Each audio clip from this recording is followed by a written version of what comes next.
What's up, Eric? How you doing, buddy? Hi, bud. How are you doing? I'm doing awesome. Why are you covering that up? No, I was gonna put my hand up and be like, "Hey, let me get the intro for you." Oh, But it's all good because it is what it is. it is what it We is. adapt and overcome. Hey, Mike, how was your week? It was. I wish it wasn't over. Yeah, Let's just be honest. Sorry, I love everybody, but I think I've already made a mistake today because I sent the wrong link to our show, to our guest, because I wasn't quite ready today. That's all right. Should have taken a little slower. Had a big win Friday night. Right? Yeah, we can talk. I don't know that you call it big. It's a win. A win is a win. It goes in the left column. It goes in the left column. You get the bye week. Yeah. We're talking high school football here. So now Houston's off tomorrow night. Yes, we are off tomorrow night. They get a bye. We play the winner of 12 Bridges, which is a new school. Yes. And it's an all sophomore team because it's their first varsity team yet. It's all sophomores. And they made the playoffs. So well, and they're ranked. So I think they're the 7 or something. And MC's the 11. I forget what the rankings are. So we'd come. No, I should take the we out, but Houston would come back and play MC again. If MC wins. Yeah. But we beat them like 40 something to 13. Yeah. So that's interesting. There's a lot of different things there with 12 Bridges being a newer 12 school. Bridges. I mean, they're gonna have a hard time covering. Hello, guest. We will be. We are there, right back. Tommy. Thank you, sir. Sorry about that. Got it. We're already talking about how I messed that up, so that's on me. But we're looking forward to getting to our guest today. I'm very excited. Yeah. I think you did another wonderful job and hustled. Hey, this guy's legit. I know. I mean, I was super excited. He responded. I'm like, yeah, hey, so just to let you know, we did have to name drop a bit, right? And I'm like, I'm not ashamed to do that anymore now. Yeah, nowadays, so we're trying to. Well, we got some guys that have already been on the show, so just said if you want to be in rare air, grab the glass of wine with the pinky up. Even though I don't think that's what this is about, but I do got to give a shout out to Beans Coffee House. Okay, I think I just recreated their name for them. But it's in the town that I live next to in Waterford. Okay. It's probably one of the 2 things that's good in Waterford. So I just go through, and sometimes you need that little kick you up and you can't do drugs. Right. So, I mean, you can, but it's kind of frowned upon. Right. But need like just a little pick me up. Especially in your industry. I think it'd be frowned upon. We could talk about that. That's beside the point. Right. But no, I had to run through the drive-through, and I said, hey, like, just give me something with your Red Bull or Rockstar or whatever it is, and roll through, and it's always good. So I had to give a shout out. I told the girls I'd roll through and say, hey. So, hey, wow. I don't know if they're watching. But. So real quick, back to the high school football playoff thing, right? So we have 12 Bridges versus MC. My kid's going tomorrow night to go watch it. Is it up in Rose? It's up in Lincoln? Wherever they're. Wherever I believe it's. I'm throwing the Lincoln out there just because I know. Elk Grove, Roseville. I forget where they. Well, Elk Grove. I'm going to stick with Lincoln because I know there's a 12 Bridges road. Yeah. So Roseville, Lincoln is North Sac. I just know it's a brand new school and it's supposedly all sophomores, so it'll be that. I mean, I'd give them props just out for that. But you also have to take in our league is labeled the smallest tough school, small school league in the state. So it's to get 8-2, and unfortunately we lose the games we did, and we only lost to Hillmar as far as league. That is pretty awesome. Yeah. So but a possible chance. I have one son that finished 1-4, or 1-9 and 4-6, and the other son finished 4-6 and 4-6 for their varsity careers. Yeah. So for this son to finish 8-2, he has more wins. He has more wins. Bragging rights. Yeah, they were 7-3 last year, 8-2 this year, so they finished. Wow, he's 15 wins. I mean, that's impressive. Well, and and he's been to the playoffs already, and I mean, Cam got to go his sophomore year because he was asked to move up. So Cam's got the big notch that, well, I don't know. He's got the Lions game. He's got the Lions game, right? And all league, both directions. But Cody has the interception return Cody has by an NFL player. Almost a pick six. Just barely missed the pick six on a Super Bowl winning quarterback. I forgot we were changing that. We don't have to say NFL. A Super Bowl winning quarterback. Thank you, Nate Sudfeld and the Eagles. Yeah. Which circles back around to Modesto Christian. So hey, exactly. Go high school football. Christian. It's the best part of the year. And I see the little dudes are still rolling. They're playing in Escalon. JV. Well, I guess that's where the game is, but the JV they're playing Argonaut is playing. What's up, Marzano? What's up, Coach? What's up, bro? He's probably out there. He's probably out there scouting. He's probably behind the walnut tree. We love Coach Marzano for 100%. his service and for what he does for youth football. And that's a good story, dude.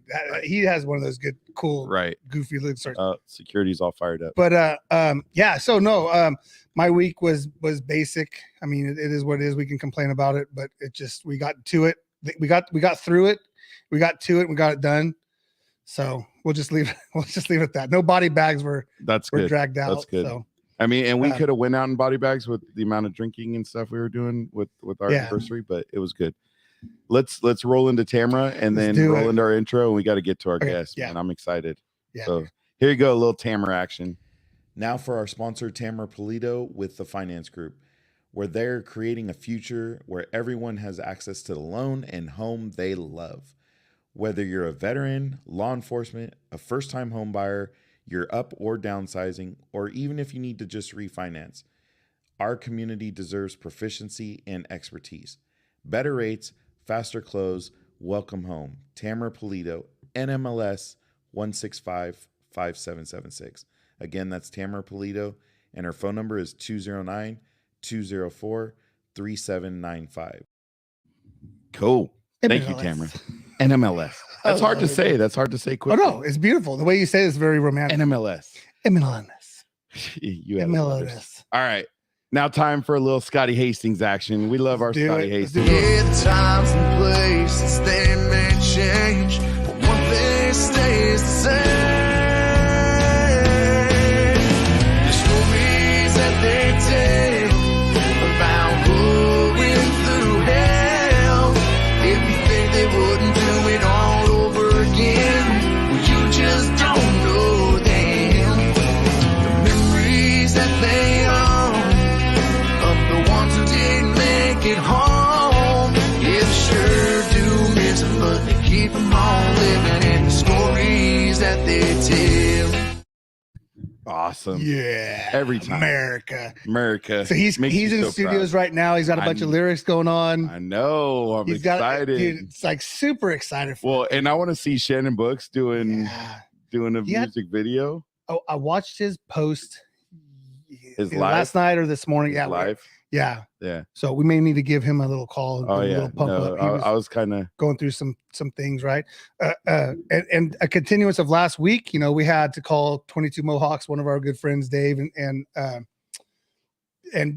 talk to our friend Kyle. Right. Reached out, better place, got some help, right? I was doing good. Yeah. So like a day ago, I get a call from one of my buddies that moved to Texas. He's like, hey, he goes, what's the link of those phone numbers that you had? He goes, one of my friends is in a dark spot. Like he's on the phone with me right now. And I'm just like, this is what we do. Right. So we made that little template and I'm like, listen, I go, doesn't matter if he's veteran or non-veteran, but 988 is a suicide prevention hotline. Like give him that number, have him call, like do what you got to do. Now, if it goes in the category of veteran, like here's vets for warriors. We can go to Wounded Warrior. We can go VA. We can just find whoever's local, man. Whatever. And I think my friend, just for calling me, and I'm like, dude, like, where's he at? Like, going through the whole thing, like, where's he at? What's his age? Blah blah blah. And it just like, I know we're at that point where, hey, man, you need help? Call us. Like get a hold of us. We have information. We have programs. We can get you in. Yeah. People that have lived that life, been down that road and understand. So as I'm going through and I'm thinking of the 22 Mohawks, I'm looking at some different things. I'm like, dude, this guy is like, he's all over social media. Right. Mm-hmm. And I'm like, I go down his playlist or his little bio, not playlist, but I go down his bio. First off, Christian follower, right? Follows Christ. Retired Marine. Boom. Got to find out who he is. I just stopped at that. We love our Marines around here. And then I went and then I kept seeing almost November 10th. Yeah. I went to Mission 22. So I clicked on that link. And then I just got enthralled with all that. I'm like, dude. So I reached out to our guest and just knew I knew he understands what we're trying to do, right? Right. But I knew he's lived it, right? So he's been through it. And we have a snippet of what people go through. Right. And so I know I had to push and hey, dude, like, check this out. look this. Hey, we've had these guys on. Come see us. Come visit us. We He's had to like, drop some names to make sure we like we fell in line. Yeah, half a day later, he's like, dude, I'm on. He goes, I'm on. We appreciate that. I just wanted real quick. He's married, ultra runner, CrossFit. He has a ton of. Go check his LinkedIn. Tom Ettinger. We're gonna post his IG 8412. Go check it out. We'll post everything in the notes. And without further ado, I'd like to introduce. Do you still say retired Marine though? I mean, a Marine is a Marine. I was going to say, on how you want to take it. Marine Corp Veteran. Okay, we can do that. Hey, welcome. Thanks for joining us on the Contagion Effect. Yes, thank you, sir. Yeah, thanks for having me. Man, appreciate your service and what you do. I mean, it's ironic. I stopped using the word funny, but it's ironic when you go into someone's bio and you go deep back to the first time that they've posted things, and you're like, whoa, like you see how they've grown, right? And you see how the maturity and the understanding and whatever programs that you may have been in, that they just help, right? Like just certain ways how to address what people are going through. My ears are getting hot right now. I'm talking a little bit much, but I just want our listeners to understand, like, you've been there, man. Like, you've went through stuff and you've seen stuff and you've reached out and you've helped people, right? I mean, that's what it's about. Oh, absolutely. I think the biggest problem is ignoring it and just acting like things aren't important to certain people, because nowadays you never know what someone's going through. Right. So it's so touchy-feely. But when you're talking about veteran suicide, everyone's just like, ooh, or oh. Yeah. And it's not as a bigger thing than it should be. Yeah. It's big enough, but it's not even close. You know what I mean? No, it doesn't. Well, then the mental health aspect that leads to it is nowhere near being touched. Yeah. Absolutely. And we had some, we had the Combat Veterans Motorcycle Association. We had one of the groups on a couple weeks ago, and we talked a lot about how we need to normalize mental health and start in like elementary school and understanding, hey, if you need something or you don't feel like something's right, you got to ask somebody, you got to talk to somebody. That way we don't have that stigmatism when we're older. Yeah. Right. Yeah. I feel there's so much, everyone's always going to complain when they get out, or, if you just do your time and get out, or you retire. It wasn't like that when I got out. They're always ongoing, trying to make corrections and fix. But once you're out, you're out. If that makes sense. Like, 100%. Like when it's like you're practicing for a sport. You're practicing until you're in the game. So once you're like a year out, I'm almost 2 years officially out, and it's just like, what is this? Yeah. What is this new life? Because it's not like, civilian life's much different, but it's like you're different. Well, and that's the point, and that's what we've said is you go in at whatever age. We all assume that everyone goes in at a younger age, but we've had people that go in their early 20s, 24, 25, 26, and the maturity that you had, that they want you to have at 18 to get to 24 is, I mean, that's a 6-year gap, but they're training you this whole time, and you go out into whatever region that they're sending you, and you're seeing things that civilians don't see, and then they want you to come back and then to merge into civilian life and just deal with this or deal with that. And the way I've seen it on here is, hey, thanks, here you go, thanks, and they're kind of like lead you out the door, right? It's always hit or miss. Everyone's going to have a different situation. I retired right when 2020, I went on my terminal leave. I retired officially November 10th, but then I had terminal leave saved up, and I was off till March 1st, 2021. But during that time, COVID jumped off. So it's a mixed how I got out. People that got out a year or 2 years before me, the classes you take right before you transfer out, they became online. They became packed. So you weren't even with people. Like, you couldn't even express. I was in the last class, February 2020. 2020. Yeah. And after that, and then it becomes hard because it can't just be about me. It has to be about, the people coming from the VA, people coming from all over to give information to people, getting out of the military. And then it becomes a whole, what do we do now? Yeah. We stapled the paper. We gave you the envelope. Here you go. Figure it out. So, yeah. Wait. I do want to. Did you say your original date was November 10th? That was your retirement date? No. That's the date I chose. That's the date I chose. Okay, so you chose November. You know what November 10th is, right? Sure. Eric. I know Tom does. Yeah, it's the Marine Corp birthday. Yeah. Marine Corps birthday, baby. Oh. I grew up, my dad was a Marine, so I knew nothing different. I knew every November 10th. He was a Vietnam veteran. I know November 11th is Veterans Day. Yeah, but November 10th is the bigger. Okay. We actually get the bigger day. In my life, it was the bigger day because my dad, man. Yeah. And we actually, Jamie and I, every year we actually get invited to the Marine Corps Ball that's in Stockton.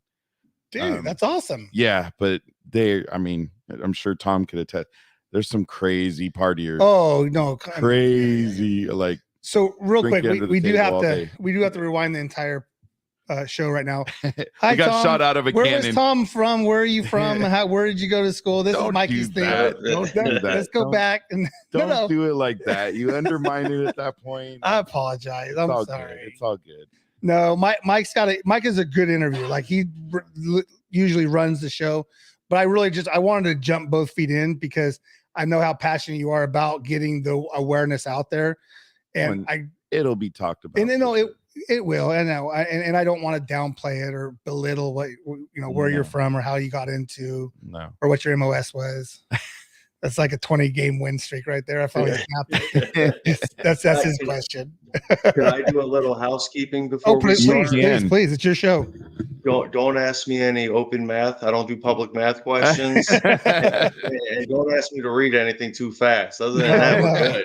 Well, you look like you're ready to go shooting. So like you look like you got your shooting glasses on. No, these are the good ones. These aren't issued. All right. These ones aren't issued. You can keep them on. There's nothing against it. I was like, dude. No. It bothers me having them on and seeing them. Okay. But it bothers me not seeing them either. So it's no idea what you're talking about. You see what I'm saying? I got no idea. For me, it's the glare. Yeah. No. Mm-hmm. I mean, I'll sacrifice my eyesight for the rest of the night to. Oh yeah, hey, okay. Hey. So, yeah, well, that's why I laugh at like ring selfie lights. When you can see when people are filming, you can actually see the ring light in their eyeballs. Like, it's isn't that the cool thing to do? Yeah, it's pretty. I don't know. The coolest thing I did this week was anything I did, I turned the radio down while driving first. So that's where I'm at in life now. When you had to think, did you look up when you were thinking?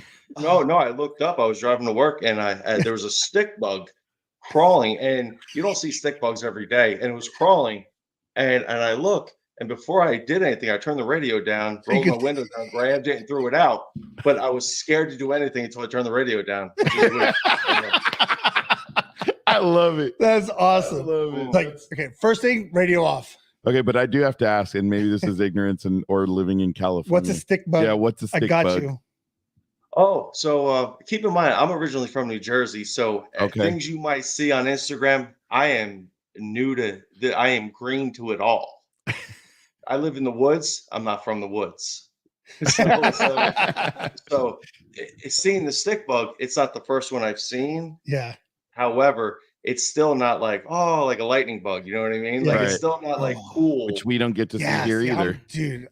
But hey, gentlemen, I already turned the radio down though, so I had to grab the bug and throw it out. Once the radio was down, I had to do something. So people, if you're trying to get a bug out, turn the radio down. First things first.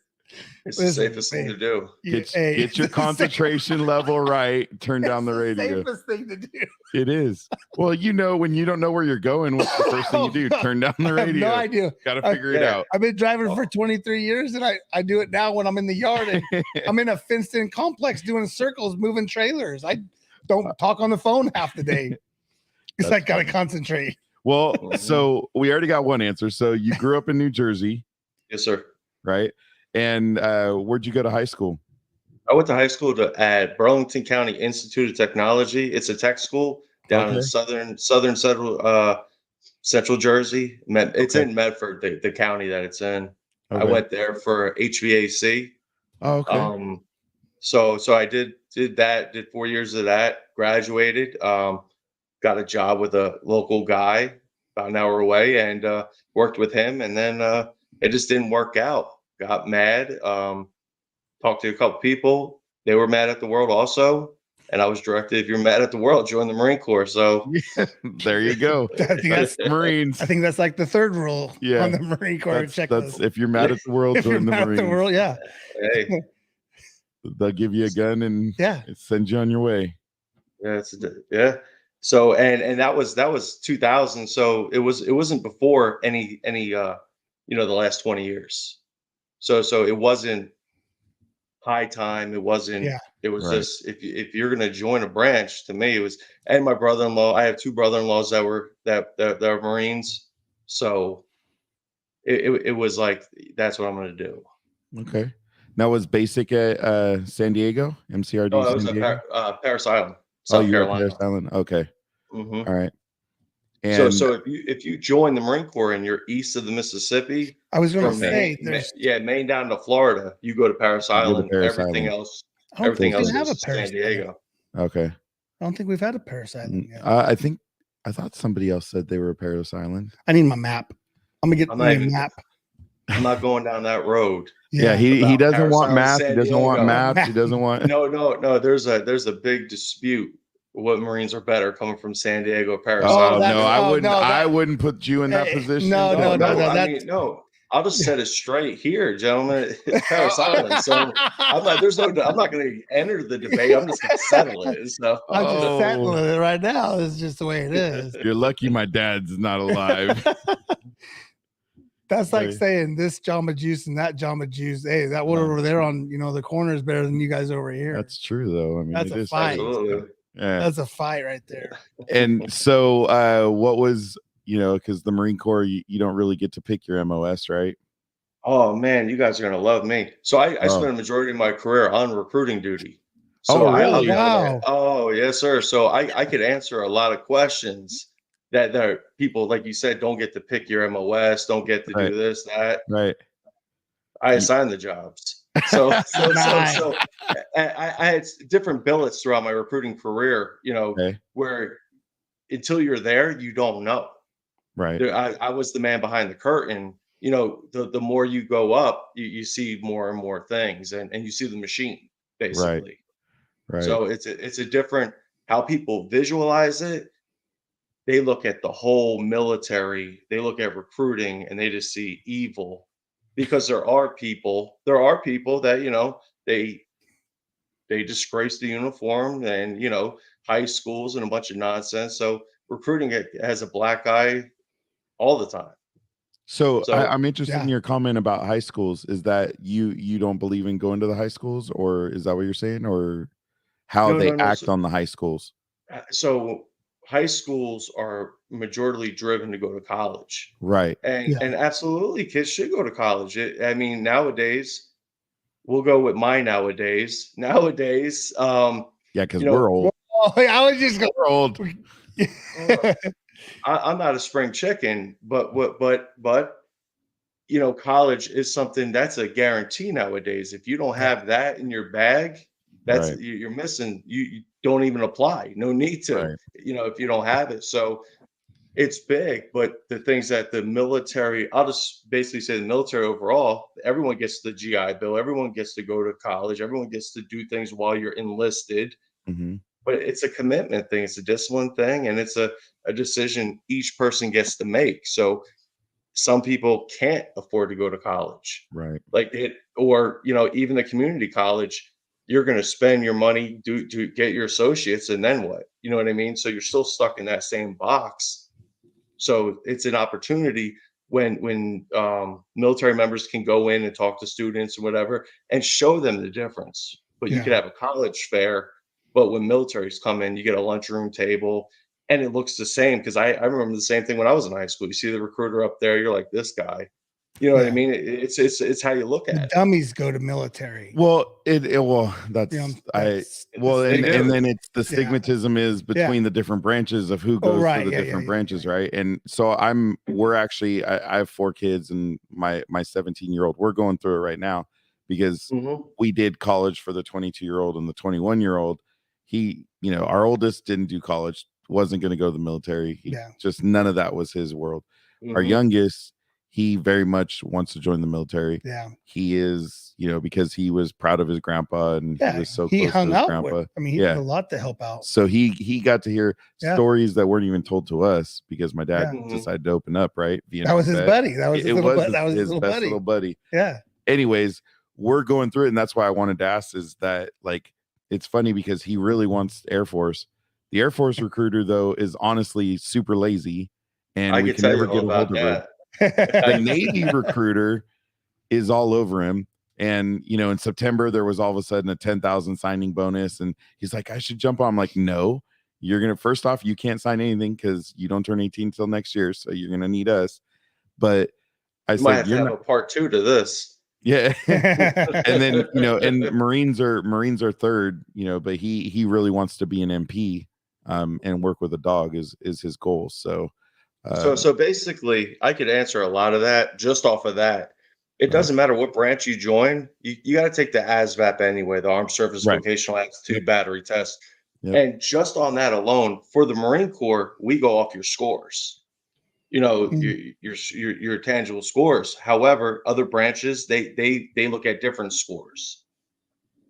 Recruiting is different between the branches. Mm-hmm. I know. I sat on many holidays in front of it. Just my office, and every other office was dark because recruiting is treated differently in different branches. There's a different level of stress on the Marine Corps because it's the Marine Corps. Yeah. You know what I mean? Like you can't have a job, complain about it, but you have a job. So it's that catch-22, not everything's going to be great, but you take young Marines, you send them to school. They learn we're the only branch that has, the Marine Corps is the only branch that has a professional recruiting school. Oh, wow. So that's out in San Diego as well. But on top of that, there's a different, the environment you recruit in, the other branches, their interaction. Sorry, my dog. That's our security, and they just for some reason came running in and attacked back there. Sorry, there's 2 Rottweilers, and I don't know why they just got shot out of a cannon coming in here.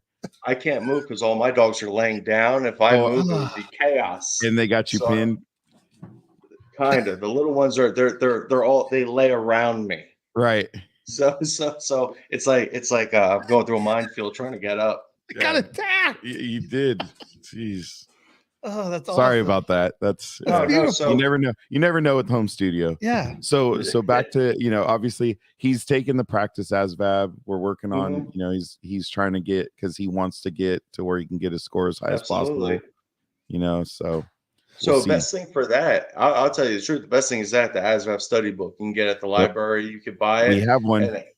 And I'll tell you what, I used one, and what it covers is that. So the practice test is only 4 sections. Right. It's English and math.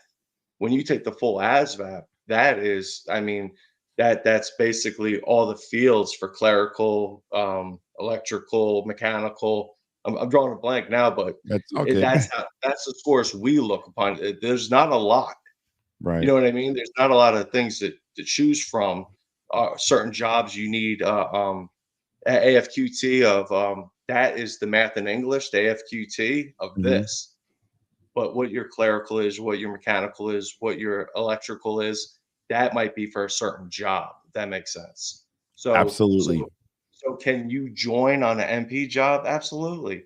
That's there's so like I as an operations chief, that's what I did. I scheduled when kids went to recruit training, and I gave them the job. Nice. Now, there's only so many jobs, right? So they come, there's certain jobs, so many quarter, whatever the case is. So it's when you want to go or whatever, every branch will treat a job differently depending on the need of that job for that kid to go to recruit training or boot camp, whatever you want to call it. So I'll just leave it at that. Well, I might be reaching out as we get closer. So we'll see. And I'll answer your question. And I'm not going to knock the Air Force or the Air Force recruiter, but their system of recruiting is like getting a bank loan. you'll have to fill out a whole packet. Like, and their answering machine is always full. I want to say their standard is an AFQ2 of 50, but the armed service is 31. So they're just taking people that are just like, they take I don't want to what say what they the cherry top pick. of the top. Yeah. Well, they cherry pick. The Navy did say that, and she said based on, I guess, on his practice score, she can kind of tell where he's gonna fall. Like it's not exact, but she said basically he falls to where he qualifies for MP, and I'm like, she's gonna tell you everything you want to hear. No. So the difference between the Navy and the Marine Corps, when you join the Marine Corps, you join the delayed entry. You know what I mean? Right. So you're in the delayed entry program. You're in the DEP until you go to recruit training. So during that time, that's when you sit down and pick a job. When you join the Navy, you pick a job at MEPS, the military entrance processing station. You pick a job. You can't join the Navy without a job. Right. The Air Force and the Army, I don't know. I think the Air Force is almost the same as Navy from what we're learning. Probably, yeah. And they're when I mean, like, you get to see the whole machine. When we ship kids to recruit training, that's all based on a training cycle of when their school is, when they go, their time between training. So a lot falls into it, but I don't think everyone's out to get everyone. If that makes sense. No, and I agree. It just, I think we've seen, the Navy recruiter, obviously he's talking to the Marine Corps recruiter, but they kind of know where he's at. So they're not all over him. But the Navy recruiter, she's bringing him Starbucks when she comes to the school. And I'm like, dude, they're honestly a salesperson too. Like, I don't have nothing against them, and I'm all about everybody's hustle. And I'm proud that my son, this is the direction he's going. Yeah. It's just, I want him to have the experience that leads up to that, even though, life isn't perfect. But the Air Force recruiters already told him, well, until you lose 50 pounds, I'm not talking to you. He's in the middle of football season. We were just talking about playoffs. I told him, you're going to finish football and then we'll get you, because he's a lineman. But he's 17. He can lose weight like nothing. Yeah. We're not worried about that. Yeah, that's the difference between the branches. Also, there's an enlisting weight and then a shipping weight as well for the branches. So he has plenty. I'm just assuming you're gonna drop. Yeah, I was just gonna say you're gonna drop a few lbs between. I'll tell you, the Marine Corps is like, we're not worried. Yeah, because you gotta go run every morning. Yeah. Well, I'll tell you why. Because if he's joining the Marine Corps now, he's either shipping in the summer or he's in September, October next year already. He's a senior right now. Yeah. So and they're stacking up June, and that's how we set it up. So you got 8 months, 7 months left. You could do a lot, and that's the purpose of those delayed entry programs prior to them shipping, getting you ready mentally and physically for when you do go, and then you get hit right in the face when you get there. Even harder. Not a shock. It's not it's not a shock. Like, hey, it's going to be a little louder than gym class. That's the greatest when you get to see the videos of all the boys and girls coming off the bus and hearing that first drill sergeant hit him is like scared straight. Wow. I think it's worse than scared straight. Really? Oh yeah. You see these drill sergeants coming at them. I think it would rock almost anybody for the most part. You're not ready for it. And it contributes to what you were saying before. The way society is with mental health and the I don't know how I could phrase it, but how you would see certain things, it becomes harder to train in the environment that they'll face for anyone that's not mentally strong. Right. Yeah. So if you're having difficulties and everything, and you join the military, it's going to be even harder when you get out. Yeah. So I mean, and a lot of things do happen while you're in that gets stored in a box because you're sprinting, you're running. There is no poor me time. No. So it's the life of sacrificing your life for everyone else. Right. Which is why we appreciate every single one of you so much. So So your MOS, you went straight to, because you don't normally go straight to recruiting, right? Did Oh, you no, do no, no. some? So I was in the Marine Corps for 7 years before I Right. went on recruiting. Okay. I wasn't I didn't do as great on the ASVAB as everyone else. Right. So I don't want to give an excuse, but I did aircraft maintenance administration. So on all the helicopters, all the jets, all the planes, all those components on that get tracked by months, hours, cycles, Mm-hmm. and we tracked all them through Okay. cards, through a computer system. So we could tell the effectiveness, mission capable of the squadrons I was in. So the difference between my MOS is I could go to any squadron in the Marine Corps and be able to work on their helicopter if needed. So And did you ever work out, what is it, the CH-46? Is that I went to Afghanistan with the 46s. okay? The last plane when I came back from Afghanistan in '04, we the 46s were getting transitioned to the V-22s. So I got put in a test and evaluation squadron, and then we were going out to like Yuma, Arizona. We were going out to 29 Palms, El Centro, California, Oh, and partying up in 29 Palms. yeah. Yeah. So and they're doing all the like sand training on the windshields, like all these things. So you're not deploying, but you're not home. No. You know what I mean? And One, then it's not, everybody thinks, oh, you guys just sit back. No, we're always preparing. You're always preparing. It's training to go to war in Right. that atmosphere. yeah, there's a readiness for each squadron, each unit. I know the Marine Corps, but you have to know how many guys you have and who's capable, who's hurt, who's not, and Yeah. especially if you have equipment you're relying on, like helicopters for extraction, or to bring troops in or supplies. So the testing and evaluation, where we were doing it in New River, North Carolina, that's still connected to Camp Lejeune, but it's just on the other side of the river. That's where it started, doing the 46s out, and now just the V-22s. Yeah.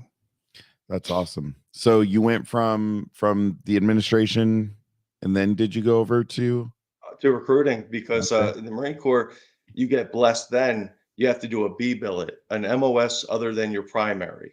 So Okay. so you could do recruiting. There's a lot of little ones, but the Right. main is recruiting, drill instructor, or Marine security guard. Okay.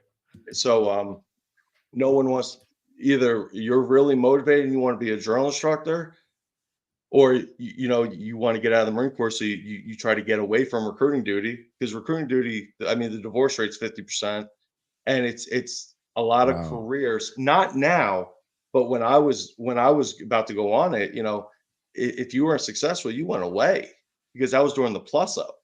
So Right. like it was a big deal. So the stress and the worry about that alone, that makes you sweat a little bit.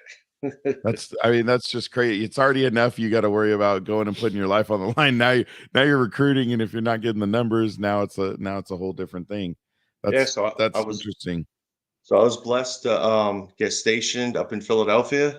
Okay. Um, I knew of Philly. I mean, I grew up right over the bridge in Jersey, but Right. like you'd go over, you do some things, but It's but insane. but you go over the bridge, but when you're working there, it's a different feel, man, especially in a Marine Corps uniform, especially back in the civilian world, especially with people with their normal problems. And Yeah. Yeah. you're there like, hey, you're the salesman, like you said. I mean, that's what it is. Yeah. Yeah. But you have to drop thought-provoking things to someone that me, I was so blessed to go to Philly, because the people I enlisted were never gonna do what I was able to help them do, if that makes sense. They Yeah. could have lived great lives where they were, but through them joining the Marine Corps, they were able to change their whole situation completely. That's Because beautiful. like you said, at 18 years old, it comes a lot of responsibility. Mm. Oh. So you know, a lot of people start families real young. They get married real young. You grow up real quick when you join the military young, and Yeah. you know, and Yeah, you that's what know, I'm saying. That's Well, that's what we see. We see Yeah. it with a lot of the kids that are friends with all my kids that have joined the military. They all got married a lot younger than my boys did. absolutely. And you don't you are doing this in an environment that you didn't grow up in. Say, Right. like, if you joined and your MOS school sent you to Japan, like that was your first duty station, fresh out of high school, and next thing you know, 6 months later, you're in Japan now. It's a speaking little Mandarin. yeah. It's not Mandarin. Japanese. Okinawa. Going to Okinawa. So I did recruiting duty in Philadelphia for 3 years. I was in charge of the recruiting station. Did real well, and they have an MOS. It would be a lateral move. It would be an MOS change to Mhm. become a career recruiter, to where, you know, it's a process, and you have to be. I'll say you have to be good enough to do it, per se. Right. And it it wore so much on me the first time. I was just ready. Everyone's just ready to get the hell out of there, to be honest, because it's like that monkey's off your back. Right. Because it's a 3-year monkey, and you know, after three months, it gets, you know, once your feet are wet, there now you have allowed an expectation. So now you got to get busy. So I did that for the 3 years. Went back. I then I got stationed out in San Diego, and they put me in a test and evaluation unit because now, since I had the experience at the old at the other unit, now I am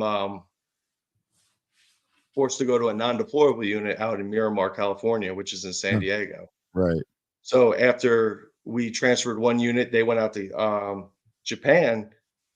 They told me, you know, I'd be there for another 2 units, and then I would get flown out there. And I'll tell you what, son, that wasn't in the cards. That wasn't in the cards because recruiting duty is highly it's highly octane, and you Yeah. know, once you get, it's like being on a drug. You know, once you get that caffeine in you, once you get that going, and you see that change, and you know all the elements that come involved with it. I wanted to just go back out. So Like give me So out of the people that you've recruited into there, has anybody come back to see you and been I've like, seen hey, plenty of people. and they're like, hey, thanks for changing my life? Yeah, I've talked to a bunch of people. I'm still friends with a bunch of people on social media, see what they're doing. A lot of people got out. You know, they joined the Philadelphia Fire Department. They joined the police department. That in Philadelphia, that is traditional. Yeah. You come back and you know, Generational too. yeah, Yeah. exactly. So Good for you. but a lot of people, you know, they it's not for them. Yeah. So they take their experience, and that's what it's all about. You have that experience, and then you can go on to do good things. But now you have some tools in your belt to do something with. And programs behind you too. That's the Mhm. thing. You know, we've ran into multiple people on the show that you know, I'm out, I'm okay, there's nothing wrong. I don't need this or that, and like our whole thing is like, that's cool and great right now. Like you're feeling good. You may not have, you know, been hurt, right? But down the road, you're going to need something. Like you're going to need the programs, and you sign that line, you sign the dotted line, you put your life on the line. I don't care if you went over or not, or if you stayed or whatever you did, you still gave up time of your life. And there's programs for these people. So that's like kind of what we like to push. We always ask that question. Are you taking advantage of everything that you're entitled to? Yeah, and I'll tell you what, that's the big thing the VA did do when I got out. Because I'll be honest, you still don't know anything when you get out. Yeah. right. 20 years, I didn't know anything.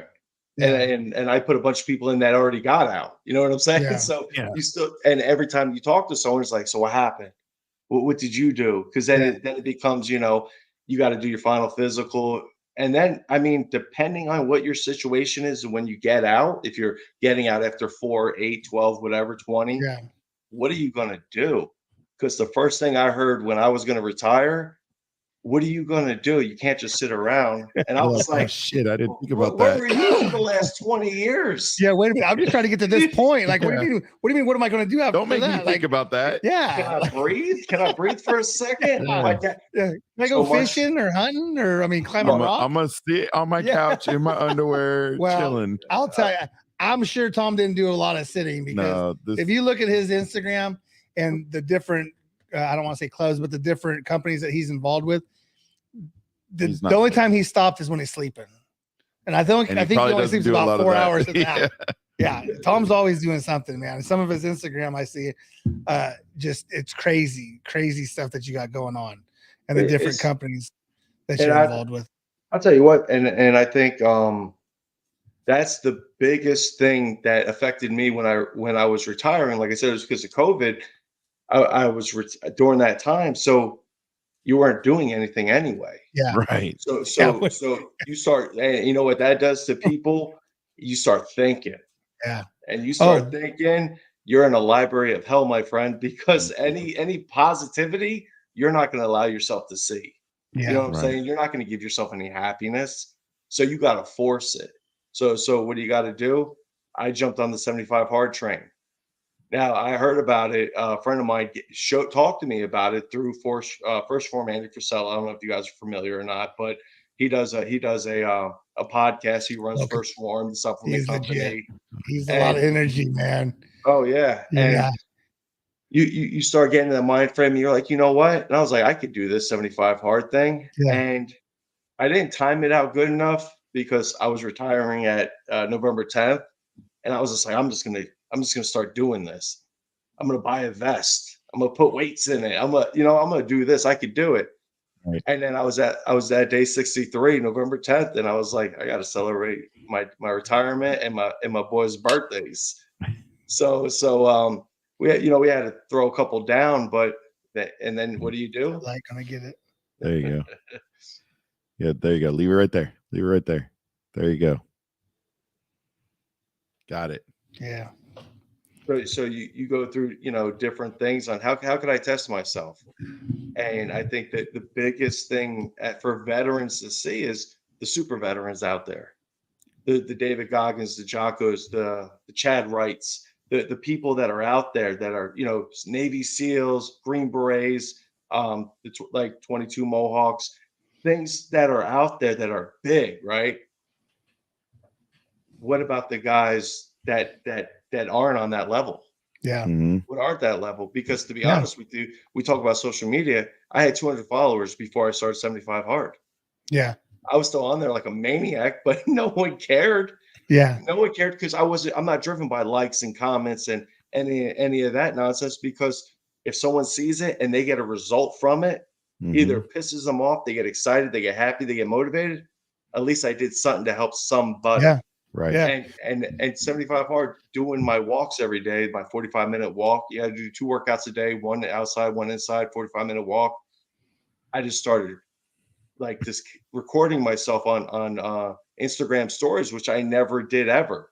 Yeah. If you look now, you'd be like this. Oh, dude, I'm trying to get to the first one, and I'm still scrolling for let's see, 48 minutes here. Well, that's like going to our first shows. We went from yeah. podcast to then we kind of went Zoom, and then we finally got StreamYard, and Can I do it? now we got extra. Can I do it? You want to? Okay, he wants to do the original intro. Welcome to the Contagion Effect Show. He was so bummed he was so bummed, even though we love Scotty. I love Scotty. I love. He was bummed. He's like, so I don't get to say welcome. Get to do the intro. We recorded the intro in like 3 minutes, though. It was like 2 takes. We did it well. we're experts at this, right? Yeah, no, I get what you're saying, because you see these big social media guys that are out there, and girls, because there's a couple of girls that we've reached out absolutely. to. And it's the one guy that gets it. And that's how I kind of found you. I'm like, dude, I'm gonna go through some of this stuff. And again, like I said, 22 Mohawks was there. We've had Dave and Stacy on, and I'm like, oh, he's friends with them. So we had a thing 2 weeks ago. We had a veteran in DC. He was in a bad way, man. Like, he was talking a lot of trash, and he needed help, right? So I could have hold of Dave, and Dave's like, dude, I'm like 7 hours away. He goes, but I'm gonna get someone. So then Mike called our friend up in Seattle. He was a wounded warrior.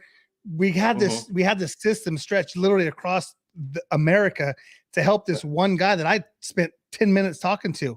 Right. And that's beautiful. beautiful. I talked to him. Yeah. And so that's kind of like what we do is like, if one person can see what is out there, that like what you're doing, or right? sees your story, yeah, 100% you're doing, and it's kind of like what you said on your Instagram.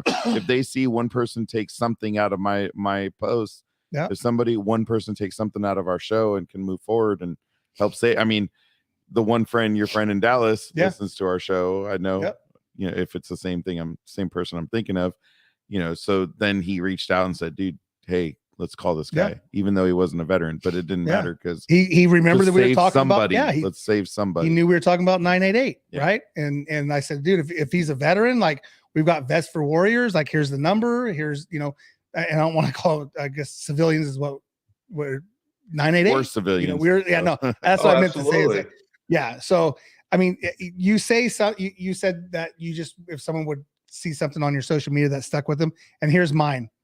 Be the shit without shitting on anyone. That's right. It's a way late post for you back in like 2020. But yeah, be the shit without shitting on someone, right? Don't step on someone to get higher up, but if you know, don't look down at someone unless you're helping them up type of thing. Like that's what we just want to get your stories out there, man. We want to get it out there. It's funny you say that. My brother-in-law and my Mission 22 coach, I was talking to them a couple weeks ago because when you want to make a change, you want to create your own thing. You want to make your own impact, your own footprint. So I was like, I want to create something for veterans. I don't want to put it out there because it could happen, but I don't know enough to make anything happen. Like I'm on here. That's exciting enough. You know what I mean? So if I was able to operate the computer enough to get on here, we're good. It just helped if we sent you the right link, or if I sent you the right link. Sorry, just came back from vacation this morning. Well, here's ironic. 2 years ago, here's a post that you had this post November 2nd, 2020. Don't stop until you're insanely fucking proud of yourself. And I can tell you may not be the guy that look at me guy, right? But we are. Like, we love pumping the people that we have on here. Dude, you should be proud of what you're doing. You should be proud because people will reach out, right? And I'm sure you're getting messages and, hey man, this and that. And that's, again, you know, that's what we're here for, man. We want to put you on that platform and share your stories and get that story and get the stories out there that there's help when people need help. The second part of that was, I was like, I'm gonna do my own podcast. Yeah. And but I don't know nothing about it. But once I started looking, and then I was like, I'll come up with a name. And then you create your own logo. And then I was like, ain't no one gonna listen to this. But the difference is this. I was like, my podcast was your format. I was going to talk to veterans because you only shine a light on the veterans that have a light shined on them, and good on them because they show the difference. They show that difference. You know why? Because they show their weaknesses. They're on that platform. God put on that platform. So good. But I wanted to do something that just, but then then talking to Dave, Stacy, I was like, you know what? I could just big up every Mission 22 till Valhalla, every veteran big name that I either wear their clothes or whatever. That's the biggest thing to me. So it became less ego driven. I don't know what's going to happen, but I just enjoy being able to say anything. And, it's such a small platform where everything like that gets pushed. Yeah. Well, it's from a guy who watched a lot of your reels, keep going. And if nobody watches, keep going. Because people obviously you're getting those views and stuff like that, but don't do it for them. Just do it for yourself. Well, and that's the whole point to ours is we kind of said it from, would you love to get all those views? I mean, it feels good and all, but when we kind of took a step back, because when we put this together, it was just two guys who were going to talk, and then we kind of we noticed the people we were talking to, like it started rolling. Okay, we'd talk to this veteran. Yeah. And then we talked to another veteran. And then we're like, dude, we should just talk about streamline it. Yeah.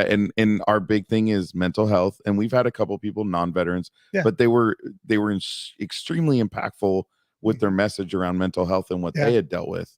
So Absolutely. it's because I think it all, you know, and unfortunately we don't, again, it's something we talked about at the beginning of the show. We don't put the two together enough and say that, you know, our veterans need help, that we have to address, you know, it are just people in general. PTSD is now affecting over 50% of the population, and the veteran community is a small percentage of that. So I don't want to take away, but they have the majority. They have the majority of when you take percentages, it's like 95% of veterans struggle. I just don't think you'll never know. Right. You'll never know, because when you get out, I got out clean, meaning I did my VA claim. All my things were together. People that are suffering later on, the dispute I've seen with the VA is service connection years later. And it becomes very frustrating. People get frustrated with the VA. Me, myself, for the past 9 months, because I dabble in ultra running. I'm not fast. I'm not even quick. I'm just happy to complete it. But I've had 2 major knee surgeries, and so I ripped my ACL again on my last one. Last Halloween, I ran my last half marathon in the woods, and I got so many MRIs, so many CAT scans done. You go to this doctor, go to another doctor, just for them to tell me, the civilian doctor down here, because I was like, I'm not driving to Little Rock because I live in Arkansas, so to go there, I have to go to the main deal. I can't go to the clinic that's at 2 hours north. So that's I know all about that for you. So, I will not complain about it, because they can't have them like Rite Aids. You know what I mean? They can't be everywhere. Right. But being in that Little Rock hospital, you start seeing, you see the veterans. You see the wheelchairs. You see the Vietnam vets, the Korean vets. People don't see all that. So who am I to complain when the VA across America is still packed with veterans dealing with Vietnam stuff? So you add the last 20 years and try to shove that in there, we ain't ready for it. No one was ready for the tidal wave of effects that I think it would have on this generation. Right. No, that's what Mikey knows, because my our dad, closest is what, 2 hours? Well, about 2.5 hours without traffic. And my dad, Palo Alto, he would have to go for chemo. And my wife was, luckily, she's just a pit bull when it came to dealing with the VA. And we got a waiver to send him to a cancer center locally. And, you know, that was huge. And then about a year and he went from being on oxygen, barely getting around, to at that cancer center, they got him back up off of oxygen. You know, he was part of Agent Orange. He was a smoker. He lung cancer. And then they wiped our waiver. They pulled the waiver. My wife fought him. And so we went from having almost 4 hours of chemo with 10 minutes away to having to drive, 3 to 4 hours one way to get less than 5 minutes of chemo. And he ended up, unfortunately, passing away within 6 months after they pulled that waiver. But, and the stories, like I honestly, you love and hate going to the VA. Especially the big ones, because what you said, the guys you see and the girls you see, I mean, and remember, this was all 2015. So, I mean, we seen some of the younger guys, and you did see, I mean, you just saw some terrible things, but the amount of Vietnam and Korean vets was just, it was huge. Oh, absolutely. And just it's not equipped for the amount of people, and that there's not enough services. There's just, where's the money? Right. So I mean, that's what it comes down to, because how can I say it? I said it on my TikTok today, but you don't, there's too much awareness. There's too much prevention. What are we going to do to stop it? Right. Why don't, and I'll throw this idea out there that I think about every day. Why isn't it when someone's getting out, they go through a psych test, they go through all these things, and they go through a halfway house per se, some kind of capacity, so they're not getting shoved. And guess what? I played the games. If you saw my Instagram post, that was a ballsy move this morning. Yeah. I put my meds out there, and 2 years ago I wouldn't have his done it. He put a stack out there. So there were 7 meds. He's got 3 lined up, and he's like, dude, this is my stack. This is what I use every day to help just get through life. So his stack. You always hear about that. You always hear about my daily stack, what I take. Yeah. So of course. Oh wow. Yeah, there it is. Wow. Now 2 years ago, I wouldn't have posted that, because when you're in the military, you come out and everyone's ego driven because you did something. You did 40 years or 20 years. You feel like you did something, just like the parade that never happened when you came home. Right. You know what I mean? Like that. Just like everything. When you choose that life, you don't make the money. You do it for a purpose. That's why you volunteer. I think that's definitely, sorry, Tom. No, go ahead. We need to find a way to address that there needs to be, that's the next step, some kind of release program. Yeah. To where, there's like a month or so of, you go through different testing, and obviously it will cost more, but I'd rather put money there than some of the places it's going. So I mean, there's plenty of places, and everyone always says Montana because it's so vast and big and no one knows what's really there. But I'll tell you what, there's enough space where they could build facilities that are still VA ran, but they're part of that transitional period. Right. Because some of these guys, you could, and you guys know as well, having veterans on, you could smile all day, but that explosion inside of you, it just takes a memory, a thought, someone saying something, and pop. Yeah. And one thing I'll just let you guys run it. Let me just keep my mouth. I'll wait because I'll talk the whole night. So no. This is your show. This is your show, bro. This is about you, man. Yeah. This is about what we're just going to throw some topics out there. Yeah, and you've been awesome. So we appreciate it. So going through some of your older, I'll give you a date here. Oh, whoa, we're still in January 2020. There was the trafficking course. You graduated. Talk a little bit about that. It has to deal with trafficking. Oh man, I lost it. Sorry. Completed a course for, was it child prevention trafficking?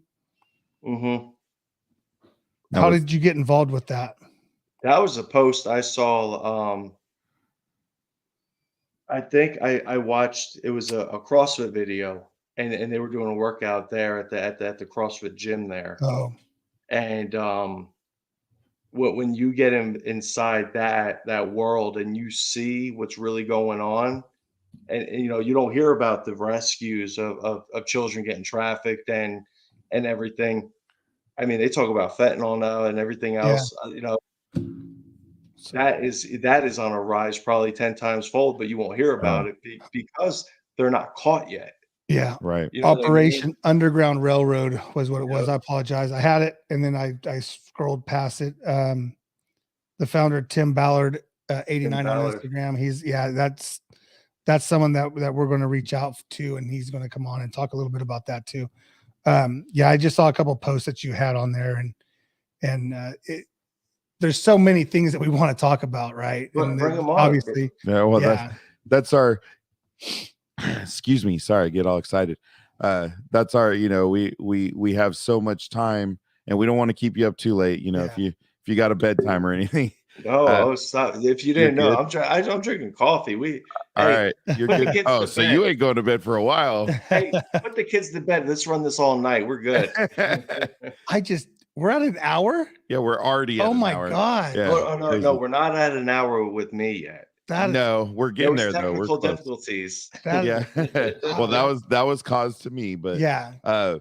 So I love, and as we grow and as we learn more, and unfortunately I have like 2 or 3 other jobs and I'm hustling, just, trying to make a living. And so try to fit everything in here and check, when Eric brings somebody across, the Till Valhalla stuff.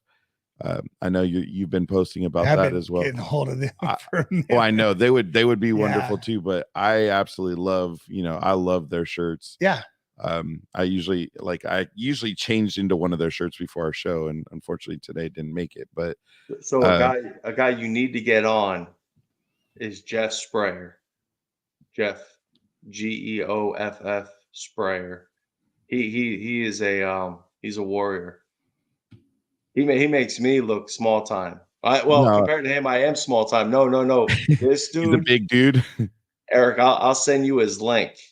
And this dude's he's in the big things. He's in the big things. I met him doing the 50K trail race I did in Northwest Georgia last August. 50K? Excuse me, last September.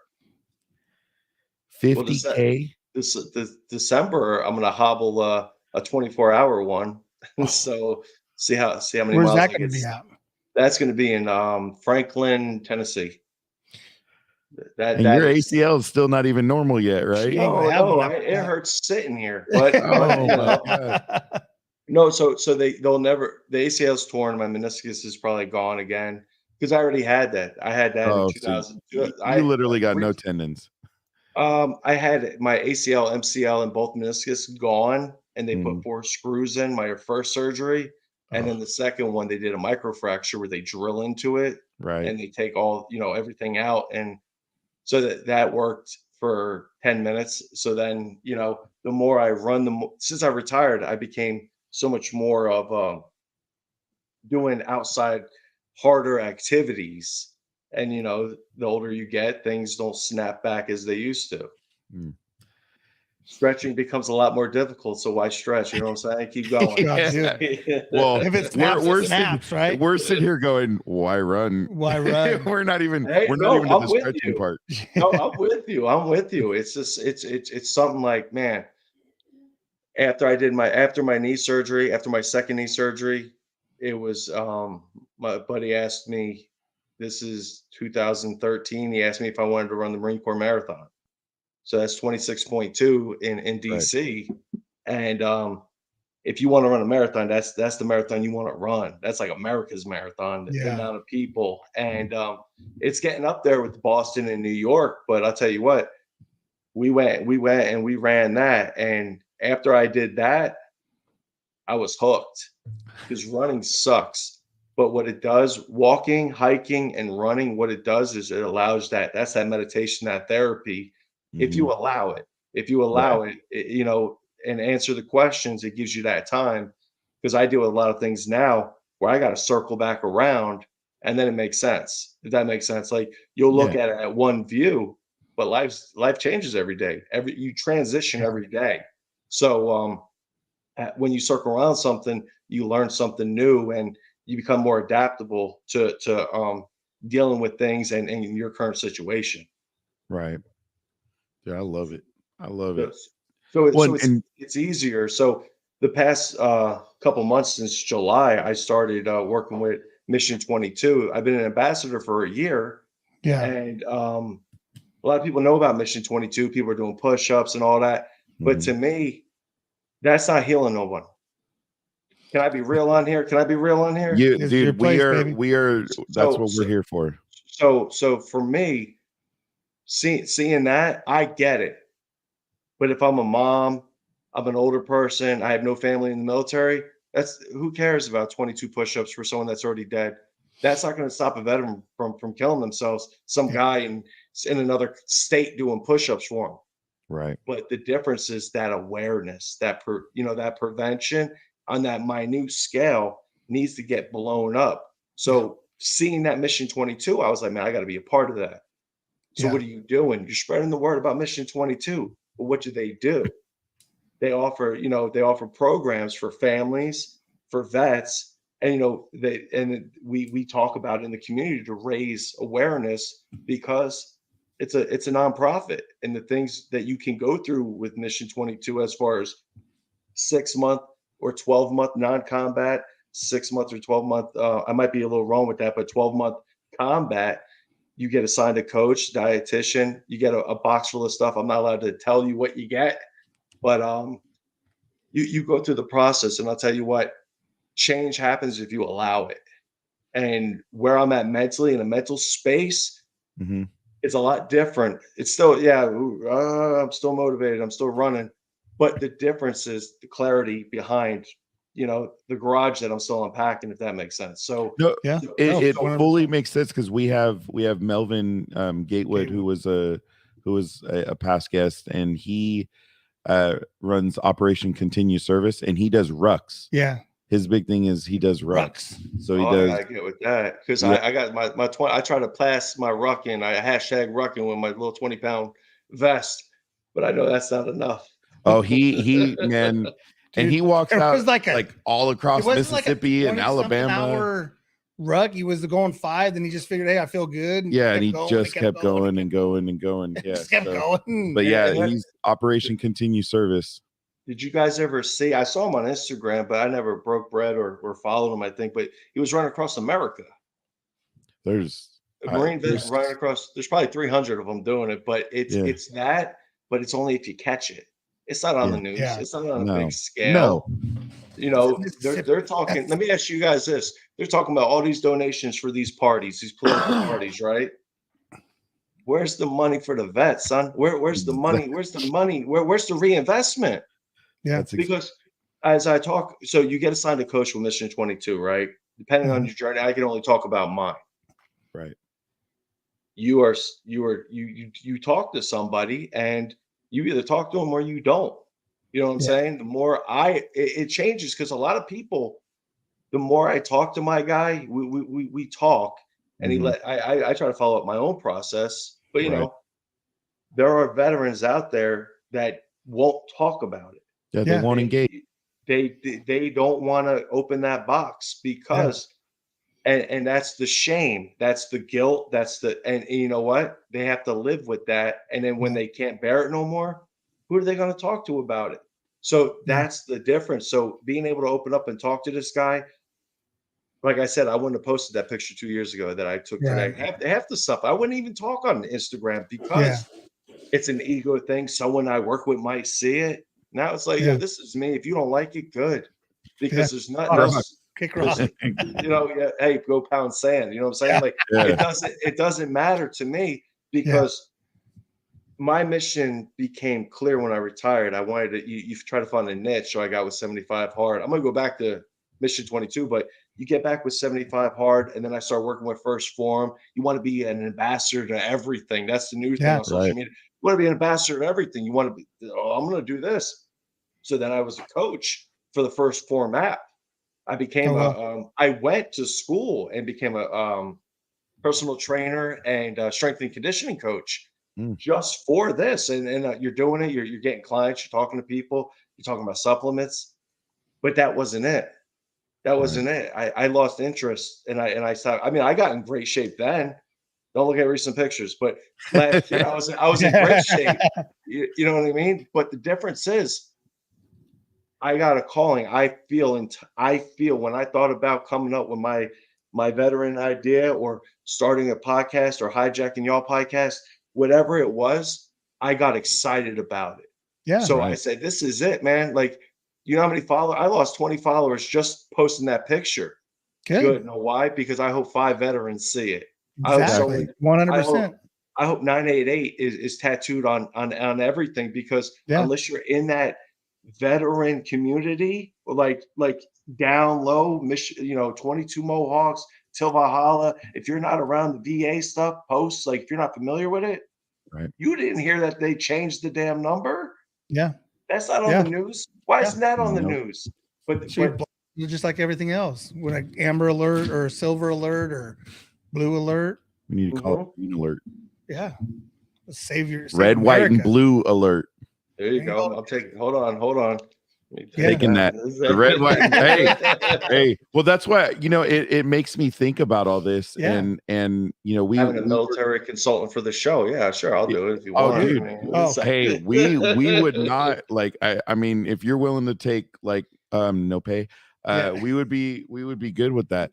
We couldn't even get him in the green room, bro. I know, we couldn't even get the green room. You couldn't have the snacks that we provide. No. You see, that's the best part. Because freedom's free. Exactly. Preaching knowledge is free. So go ahead, because I'll cut you off all night. Go ahead. No, you're good, and I'll do the same. That's the bad part. Eric looked like he was reaching. Well, no, always, what I do is I'll put my hand up. We get all excited. We talk with our hands. It was really bad. Our first couple were really bad, but we got Mike, like he did right now. He just kind of he waits for me to stop rambling, and then he'll go into what he's talking about if he can remember. Well, and no, I'm not that old yet. It happens. Anyways, we have an organization that we deal with here locally called American Veterans First, and it's CEO of it is he's a Marine, and of course, one of the things they got was they actually got a bill passed through the state for, I think it was state, or maybe they took it to the federal. I thought it was level. Federal. Yeah, it was federal. So they have a World War II veteran there named Alan. Awesome dude, was in the Navy. He's got 7 years old. Yeah, cool pictures, great to talk to. He's actually been on our show. They actually got a bill put into the House on World War II veterans getting the money due to them. Yeah, because there was something like 600, wasn't it 600 World War II veterans? I want to say 60,000. There was like 80. No, not 60,000. I think that's way too many. Okay, well, I think. It may be, but anyways, there's a number of World War II veterans that are not getting their benefits. So they put this bill through the House under Alan Taylor, and pushed it through. So hopefully that's a step. But that's something I would like to do in what we just talked to, right? Is looking into who do we talk to about sponsoring something, and obviously we're talking about organizational change across these different branches, which would probably be really, really hard to do. But if nobody starts the conversation, how do we get the conversation going? Well, I mean, I hate to answer it with the contagion effect, because that's literally, and Tom. Well, yeah, and that's a new addition. Yeah. Hey, I mean, we're not stuck on anything, Tom. Listen, this isn't the last time you're going to be on. Shop. Hold on, I saw the gift shop. I didn't see my name on any muffins. Bro, did you not see the bike shorts though? I did. I peeped. I got a spot for you right there. I was looking for the earmuffs. With Christmas is coming. That whole site's pretty funny. Dude, that whole site. There's a butt cheek with our picture on it. With your picture. I think I'm in the front. You're in the back. Yeah, I'm hugging ass. My wife did get a pair, so it's. Was that a coin toss? Yeah, it's just wherever it fell. You couldn't. I think it's not, but we're gonna go with that. That was all for fun, and we've sold lots and lots of stuff. I think we sold 4 things off of it. Yeah. I think your mom has bought 2, and my mom has bought 2. Yeah, something like that. Our moms are supportive. Well, I'll be honest. That was the fear. I was coming up with ideas. I'm sitting here, my mind's melting. I'm just coming up with ideas, and I'm like, "No, what if no one buys anything? Yeah. How do straw and wreck? No, it hurts. Yeah, no, it does hurt. Exactly. I'll tell you, it hurts because we talk about, and I think it even goes to everything we're talking about, right? Is that support? Are people listening? Yeah, and we feel very passionate about what we're doing. Yeah. And we hope, like if we have one show where we may have 5 viewers going live, but we'll still have, 25, 30 downloads on that just on YouTube. Yeah. And then we'll have this. I mean, we're at 126 subscribers. Would we love to have thousands? Yes, only because that means the message is hopefully touching more people.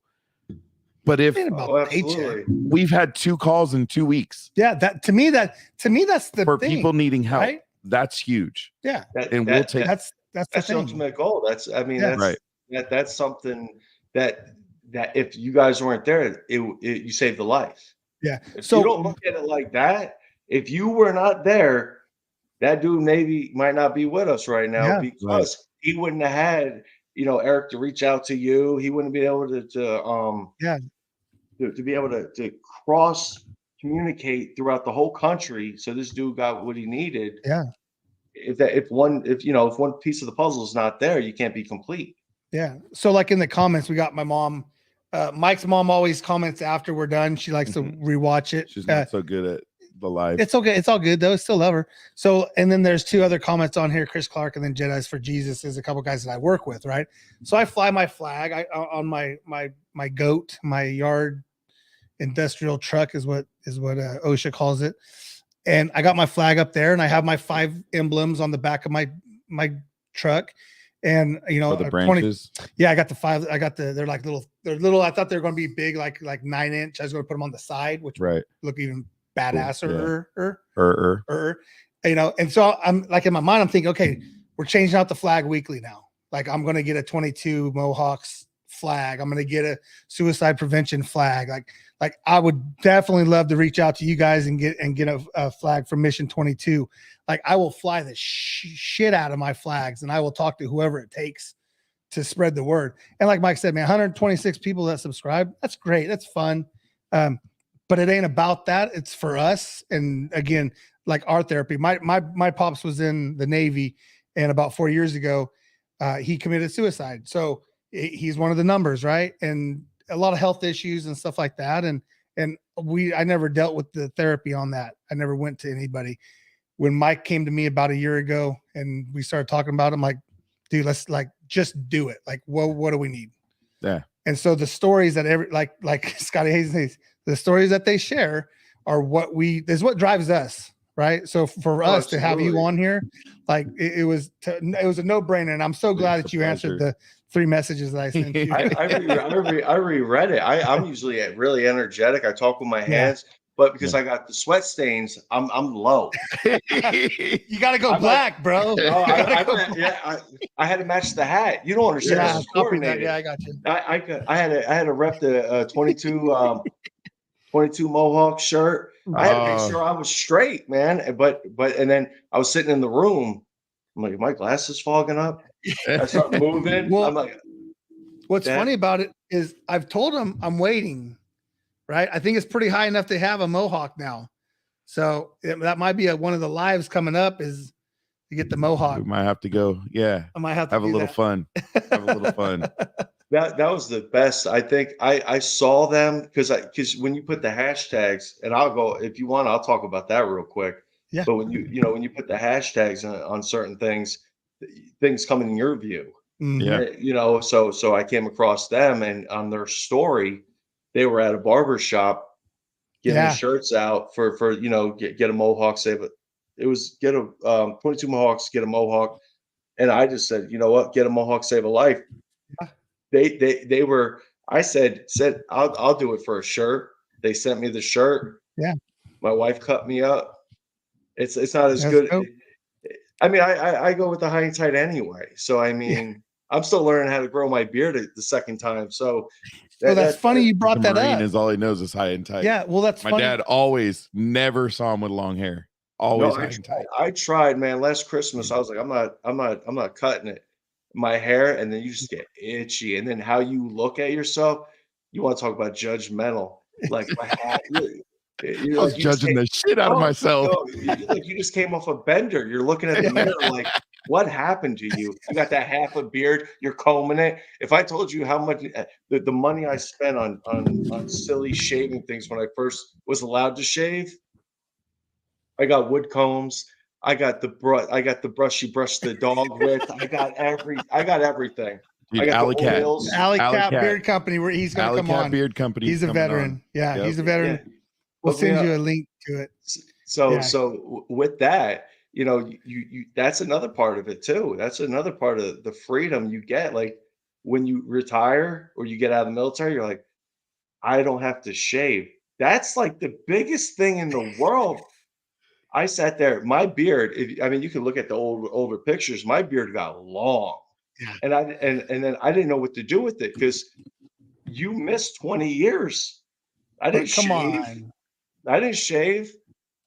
Look at that. Yeah, who's that guy? Who's that guy? Come on, look at that sexy beast, huh? That guy's sitting at Maps hoping his kid clears medical. That's what that guy's doing. That guy looks like the recruiter right there. That guy. Don't trust that guy.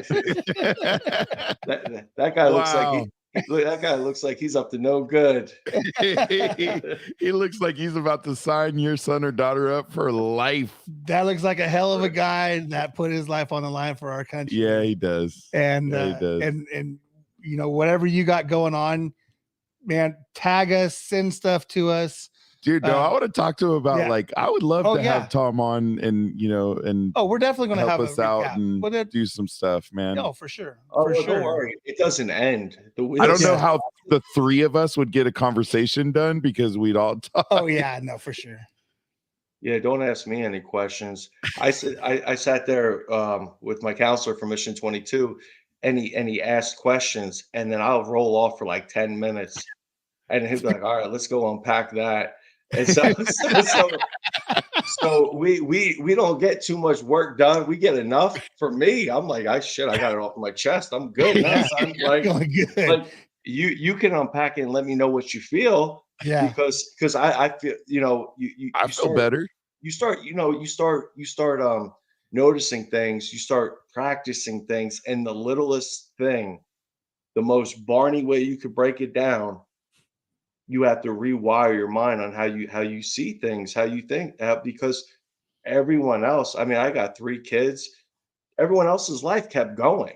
Yeah. Mm-hmm. So you're playing tag, you're there, but you're never there, especially if you're on like a special duty assignment, like recruiting duty, or if you're a Marine security guard or especially drill instructor. That's 3 years. Like I did 12 years on recruiting duty. That either way, that's years. But look at these guys that deployed. Yeah. All those deployments, I am nobody, because these warriors, especially guys in the Army, I was talking about it with that guy today. Those guys did like year deployments. When the Marine Corps bumped up to like 6 to 7 to 8, they were doing year deployments. Like when I went to Afghanistan, I remember talking to guys like that was like their second tour, and that was 2004. So like these guys, when you come back, there's no unpacking that. I mean, just watch. I mean, if you've ever seen Lone Survivor, that's a key indicator right there. You are never, it doesn't matter what goes on while you're there. If you see a death or whatever happens, you are alone when you see it. Yeah. And it will never leave you. And when you come back, there's nobody alive that could take that vision or image or situation away from you. Yeah. So the hard part is, how do you get through it? How do you acknowledge that situation happened, right, and walk your mind through it, because you stopped it. Right? You paused it at one point, and you're like, I'm going to get back to that, but life happened. You had another deployment. You had kids. Things happen. I'm sorry. Go ahead, Mike. No, that's you just take me back to Scotty. Right? I just that's what's going through my head, because you said nobody's dealt with it. So Scotty Hastings, the guy who does our intro, he was Army infantryman, got shot 10 times by a guy who turned a corner by one guy. One guy shot him 10 times. Shot him 10 times. Yeah. Who else has dealt with that? And lost no limbs. No limbs, and ended up, he ended up joining like the U.S. archery team because he was big in archery, and he was able to, like, his hands able to use it for that. And then COVID hit, and the archery team disbanded. Yeah. So he had nowhere to go. This is a guy who got shot 10 times for his country. Yeah. He got shot 10 times. He don't need to be doing archery. He needs to drop an album. He legit is. So during COVID, he taught himself how. So the nerves, and he got shot like 4 times in the shoulder, a couple times in the hip, leg, finger. Because his trigger, his finger was on his rifle, and his finger ended up getting shot. And he went to return fire, but because obviously he's like, you don't think about it at that time. I just got shot, so he tried to return fire, but his gun didn't work. Luckily, the guy who shot him didn't really realize, and so he kind of ran off. And then his team ended up taking care of that dude. But this dude, like Eric was getting to, the nerves in his shoulder cramped his fingers to where it's like the perfect strumming thing. He makes a device to hold the pick, and dude's dropping. He lives in Nashville. He's dropping a new album here pretty soon. He's got stuff on iTunes and Apple Podcast or Apple. I just said it, iTunes, Spotify, like all over. Yeah, I mean it's good. And he literally plays at clubs every night in Nashville. Moxie, Mellow, but amazing dude. And I mean, when he talks about that incident, he just says, "I had a bad day," but you could tell the music has been his. That's been his therapy. He's that guy, man. He's on that level. He's one of those Yeah. extraordinary warriors that, I've read countless SEAL books, and I can't read a regular book. I can, but it's hard because it doesn't grab my interest. Right. But I read a book like no pictures Jocko in it. book. I need interaction. I like was- going- God, I was throwing that out there. I was You're a hoping he was dick. gonna have me You're a like, dick. you know what? F you, bro. Yeah. I was just hoping. well, after my subscription to Mad Magazine stopped, I just started Greatest doing magazine ever. Yeah, I just started doing ad libs and filling in the spot, Right. But no, that's one of those things that no one will ever know. Like, this dude got shot 10 times. Yeah. I just sent you his link too, by the way. Okay, thank you. Well, and we've had a little fun because he's got a great sense of humor. Oh. He's very open about everything. Yeah. And we were like, man, if we could get 50 Cent, like Yeah, could we get kept him and tagging 50 him. Cent to do like a Collab, collab. man. That would be sick, man. Yeah. Shot 19 times, something like that. But when you think about it, he's the way he is, and this is me. I'm judging him. I don't know shit about him, but I'm going to judge him real quick for everybody. He beat death. Yeah. Mhm. Every shot. He is a different story of that time during his life, during the same situation. To me, every shot is a different vibe to him. To where, like you said, the music just opens them up. It doesn't suppress it. It allows him to exercise it out through the music. Maybe, I'm guessing, but well, and you can go on YouTube, and he along with his songs, he actually talks about the incident. Yeah. And walks you through really the whole, like what the team was doing and how it happened, and literally every piece. So. The first Instagram story that I shared with you, that song that was played in it was one of his songs. The stories that they tell. I'm telling you, I just sent you, go check it out. No, it's dope. Well, that's our intro song. Yeah. And there's another guy. I'm going to send you Shannon Book music too. He's more rocker, but another great, I mean, gosh, dang it, dude. If we could get a concert, oh my God. Yeah, that's one of our goals is putting on a big fundraising concert and having it all veteran. I love veteran that. festival or veteran. Yeah. You guys are going to make me want to tell you my idea. I don't know if you would like it or not, but it's going to. Well, we talked last week too. If it helps veterans, help you out. Yeah. We talked last. Yeah. So someone else is going to get rich off this, but my idea was create a veteran app to where they have to, ask themselves questions, a daily sit rep, I would call it. A situation awareness on. You wake up every day and you ask yourself, how am I feeling? What hurts? What doesn't hurt? How am I feeling emotionally? How are you feeling pain wise, physically and emotionally? Like a checklist. And then, like I said, 75 hard helped me with the transitioning of, because after when I'm not doing it, I still go for walks. Yeah. Tom, let's make that happen. Dude, we can definitely do that. We can make that happen. So we can make that happen. And it gets even better. They document, a daily journal. And keep in mind, this is something that they do, they reflect on, and it's solely there. So whatever they feel that day, they get it out. They look the next day, they can look back or keep new notes or how'd the day go, whatever. But it's only veteran driven. But I mean, I have a whole thing on my computer, but that was one of those nights of just brainstorming. And then I looked at, I looked at about making an app, and I just you can make an app for free, right? Mm-hmm. No one's gonna download that app. So I started looking at creators and the price tags, and I was like, I'm just a guy with a dream. No, hold on. We can. I know you're not in California. I guarantee you. This is the Veterans Resource Book. This is from Cal Vets. There's programs in here that will give you money to help you start that program. And then we have a guy that we had on our show last week that does trademarking and all that for veterans. Like if you're being serious, like we can help. We'll send you his link. Like you want to do a group thing.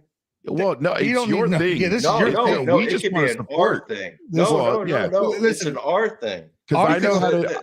I've actually built a 501c. Yeah. I know how to do a 501c. I know how to do all that. Mikey's got a consulting firm. To build a nonprofit. Is that through an LLC? That's just a plain old. Oh, okay, okay. So I know what you mean. we would create our LLC. We could build a 501c off of it, so it's a nonprofit. You know, we'd have to go through that.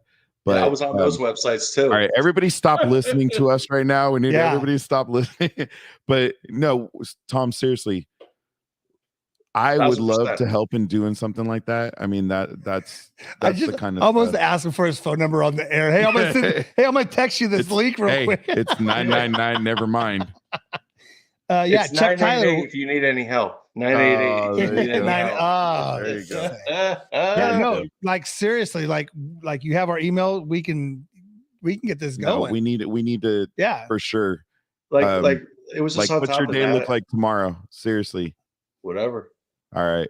So I only work a couple days a week at the state park, so I don't lose my mind. So there you go. So send over your number, and then I'll hit you up. You know, we can work on it. I sent you Tyler, Chuck Tyler's show from last week. He's with Veterans Intellectual Property. He's with VIP.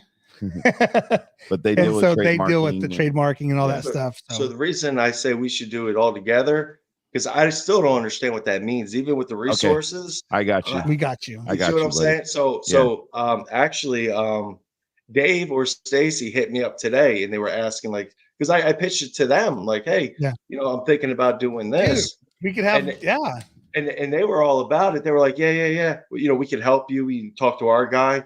But then they asked me about it. I'm just like, man, you don't have the knowledge.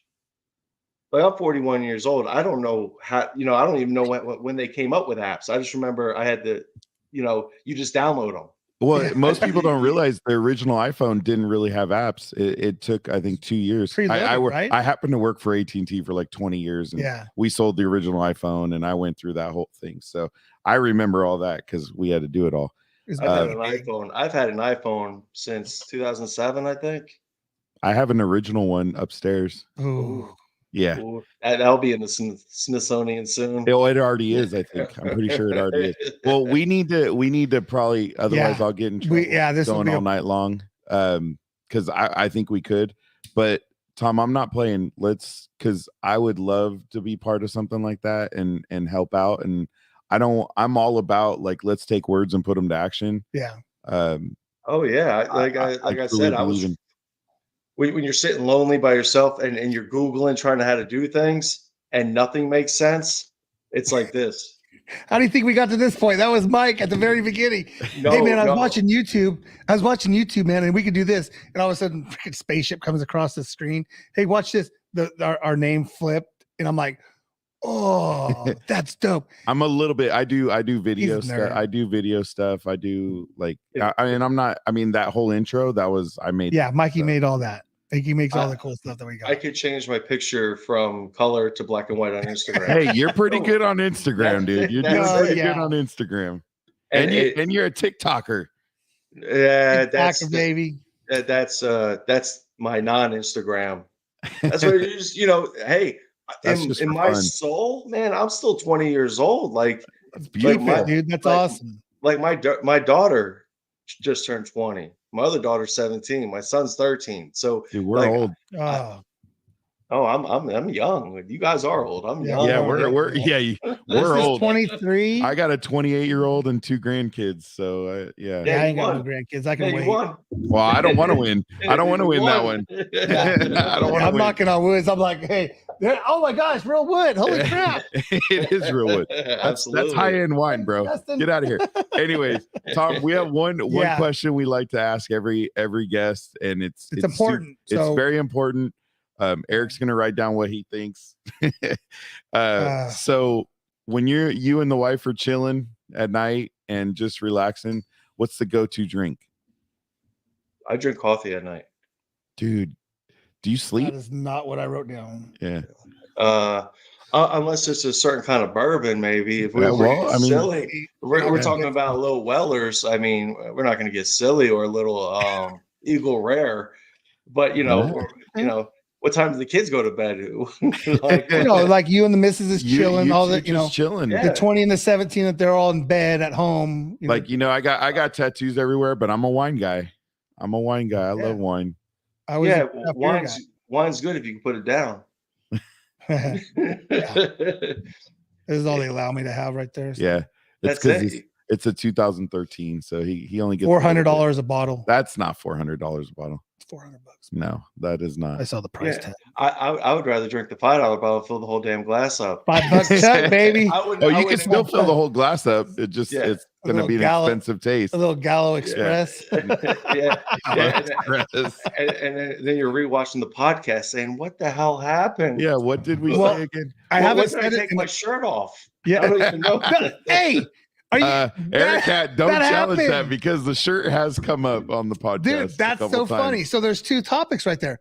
I haven't brought it up in about 10 episodes that I don't watch our show. I don't rewatch it. I've probably watched maybe 10 minutes of the 41 episodes that we've had. Of course, I lived it, so I don't want to re-listen to myself again because I sound like a dork. But literally, there was it 22? There was something that we had, and I had the shirt. You lifted up your shirt and like changed it, but they couldn't see it. But then I literally took the whole shirt off and showed it. Oh, it was our shirt. Yeah. The Contagion Effect shirt. Yeah. So those have happened. Welcome to the show. Pretty view. Hey, if that's not advertising, I don't know what is. Listen, I am for views. Was there a warning to the children that could be watching? I think Mike actually had to put the warning. I had to, cover the nipples and all that. Yeah, NC-17. Yeah, you had to bump it up. There's a setting on YouTube where you have to say "not for kids." Yeah, there is an actual button that says "not for kids" or "for kids." So I might have been scrolling too fast, but I could have saw the Contagion Effect goes dark. After dark. Another section. Man, all right. Hey, Tom, thank you so much, man. We appreciate what you're doing. Keep doing it. Thank you for your service. Thank you for everything you've done. Yeah, and continue to do. Keep putting content out there, dude. Because again, if it's not for somebody else, it's for yourself. And there's his IG again at Tom _ is it Ettinger or Ettinger? No, you got it right the first time. Ettinger 81. Mm-hmm. All right. So TikTok Tom Ettinger 1226, and go check his link tree at Tom Ettinger 8412. He's got a thing with numbers, and just go with it. Even though he didn't want to talk about them. Yeah.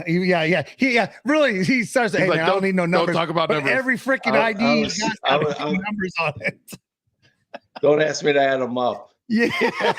I would just say, if everyone get a chance, look at Mission 22. Everyone go check out 22 Mohawks. The information they have out there on a daily, on a scrolling. They put the facts out there, the numbers out there. We'll never know the actual number per day. I believe that you'll never know that the number, but one is too many. So I think the fact that we allow, and I kind of went off on the TikTok thing, but that's okay. There's slogans, there's companies with 22 on it. Yeah. Mm-hmm. My prototype companies that I've started multiple times, you don't know. I'm a hat guy, so I had to create a hat, right? Oh. And it has 22s on it, and I got my tattoo with 22 on it for it. I got your 6th tattoo. Oh. Yeah, that's sick. Oh, that almost looks like Aiden's. Yeah. So we need to get the kids. So if it's so important, why is it not important to everyone else? So it's not even word of mouth yet. I feel the conversation is not even being held yet. It's too political still. It's still in the numbers, because you're never going to get the COVID death numbers right. You're never going to find out how many veterans commit suicide a day. Because I swear I know I'm taking time, but I swear I just read something that they weren't counting reservists or something weird like that, and that could add more numbers. And the fact is, I did want to say this. If I could just have 2 minutes to say this. You got it. How does the military kick members out for not getting the COVID shot, right? I'm not going to get crazy, but my question is this: what about their mental capacity for getting shamed out of the military? What's going on with them now? Are they allowed back in? These Yeah. people are getting Right. their jobs back. Yeah. Are we changing their discharge code? Because Yeah. if you have a bad discharge code, And you if can't It's a do whole anything. You different can't get your spectrum. benefits. You can't you're get anything. Yeah. no, so what are we doing with these guys? Because mental health's bad enough. What am I supposed to do if I got kicked out of the military for not getting a shot after I just got 80 shots? Yeah. Like when you deploy, you get shots Yep. a Yeah. lot, and they burn.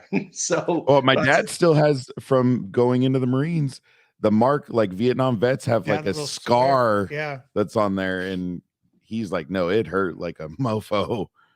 so like you said. So if I got kicked out, I don't know this, but can I go to the VA?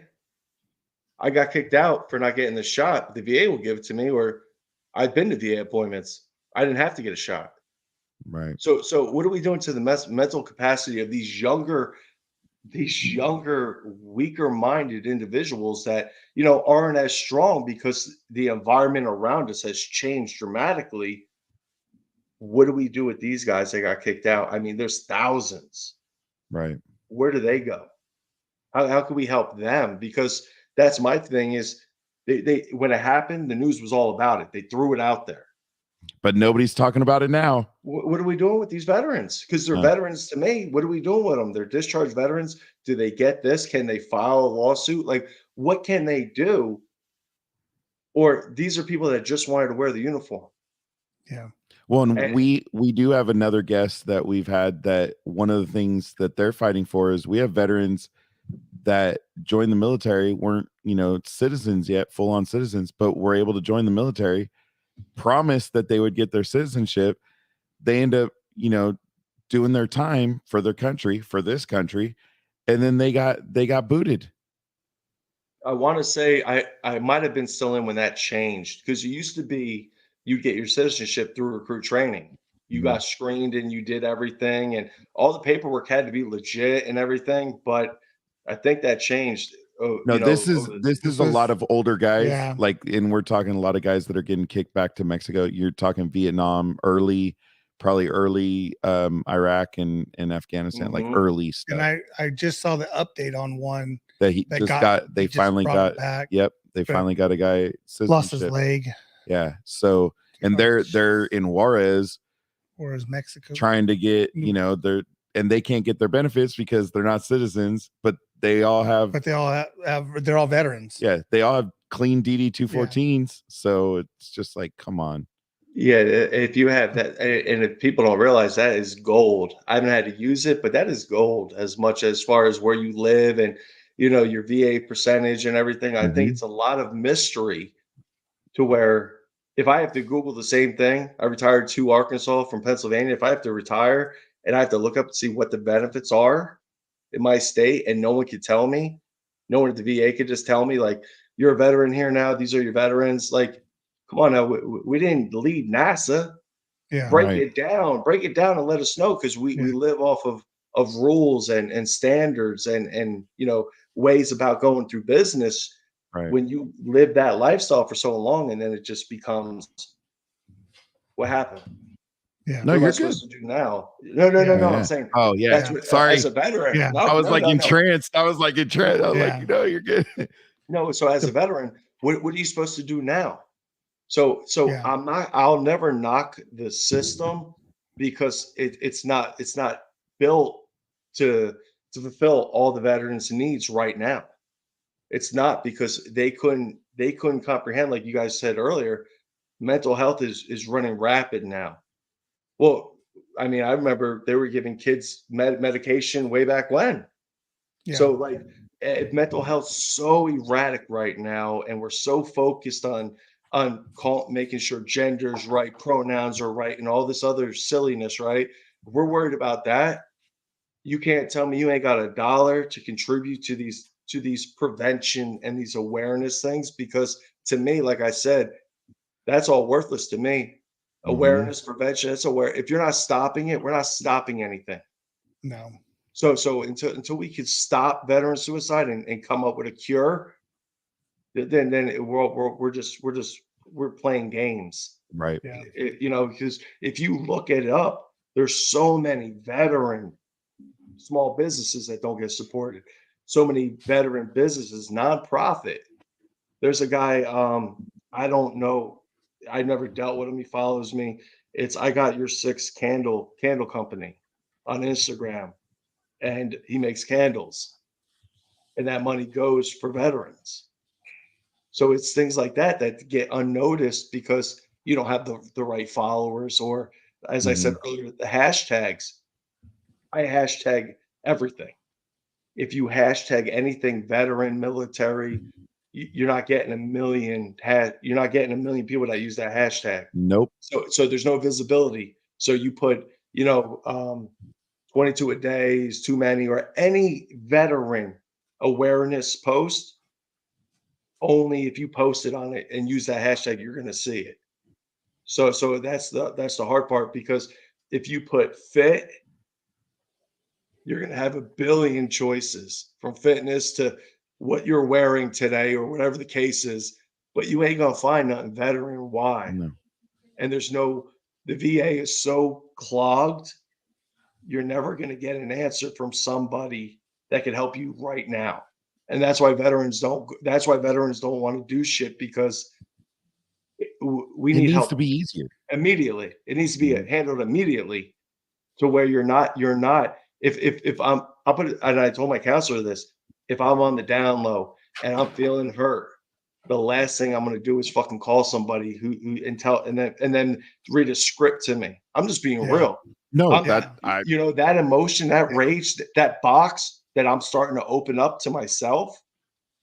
If I'm a veteran and I open that box and that box is scary, I'm not trying to talk to someone about it. So calling the emergency number can help you. Having these communities can help you. Know why? He talked to you. You talk to someone else. That's so many people in the chain. This guy's talking to so many people. You're talking to one person reading a script. I don't know how that could help somebody. It probably does. And it's great. But for me, as dark as veterans can feel, I feel that's not good enough. Yeah. A 3-digit number is not good enough. I need more. And it should be given more, because I'm nobody. There's veterans that need it 10 times worse than me. And it's not there. It's just not there. And it's just ignored, point blank. Veteran suicide is ignored in this country. And it gets thrown into mental health. It just gets pushed into it like it's part of mental health. But no, you don't understand what this dude did. This dude's a hero, and you know what? He can't tell nobody because he's ashamed of his of anything, or he's too because our society's done it to him. Yeah. So he can't vocalize it, because then he's looked at differently. Well, I think that's why us talking here in the future, I think let's start putting some things that we can feel like we're putting more boots to the ground and absolutely trying to make a difference, right? And that's why we want to make the contact across the country, because if we could literally say, what state are you in, we have somebody, who can help point them in a direction, because then we put, maybe we don't want to put somebody directly in front of them, because that could be an unhealthy or action. But we can have somebody on the phone with them or nearby. Andy Williams causes, though, right? Oh, I'm sorry. Go ahead. No, I was just going to throw that out. Andy William is the founder of I Got Your Six Foundation. He's out of St. Cloud, Florida. So if you go to Andy_I Got Your Six, that brings up the gentleman that does the candles. And no, that's a different one. Oh, you're kidding me. I Got Your Six Foundation. I know, dude. Andy's a great guy. They do a bunch of fundraising down in Florida. So there's another I Got Your Six. Yeah, strictly candles. Well, this guy's kind of cool too. We're gonna bring him on. we get more and more. The more we talk to, the better. Yeah, because I Got Your Six Foundation. No, it's I Got Your Six Candles. I think I can I'll send you his link. Perfect.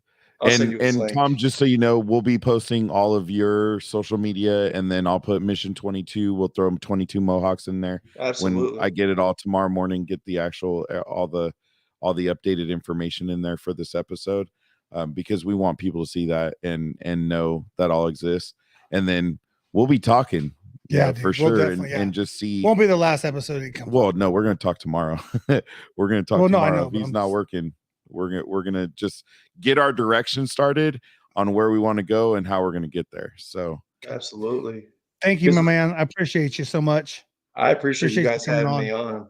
I mean, Yeah. I don't think what people see what you guys are doing, you don't have to be a veteran to understand, to feel what that blanket of freedom feels like. So having fathers that served, I didn't have anyone in my family besides I had grandparents that served in the Right. Navy and stuff, but no one, I didn't know anyone. So joining the Marine Yeah. Corps was different.